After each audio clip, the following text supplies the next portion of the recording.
Hello guys, আমি এখানে বানাবো এখন মোমো। এখানে মাংসগুলো ছোট ছোট করে কেটে নিয়েছি। বাঁধাকপি কুচি, পেঁয়াজ কুচি, ক্যাপসিকাম কুচি, ধনেপাতা, লঙ্কা, টমেটো, রসুন, গাজর, আদা সব কেটে নিয়েছি। এইবার আমি বানাবো মোমো।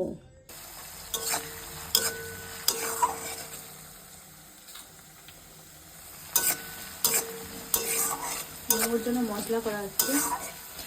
এখানে আমরা বানাচ্ছি মোমো, চিকেন মোমো। চিকেন মোমো বানাচ্ছি এখানে আমরা। আমাকে আমি গুলগুলা কই পটপট করে আচ্ছা কাই রাখবো? বানাচ্ছি চিকেন মোমো। কাই রাখবো? এটা থালা দে।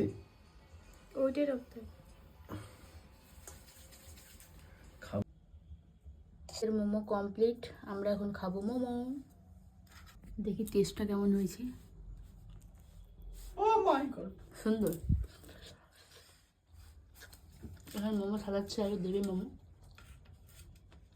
হ্যালো, বলছি তোকে তন্ময় ফোন করেছিল, তোর বন্ধু তন্ময়।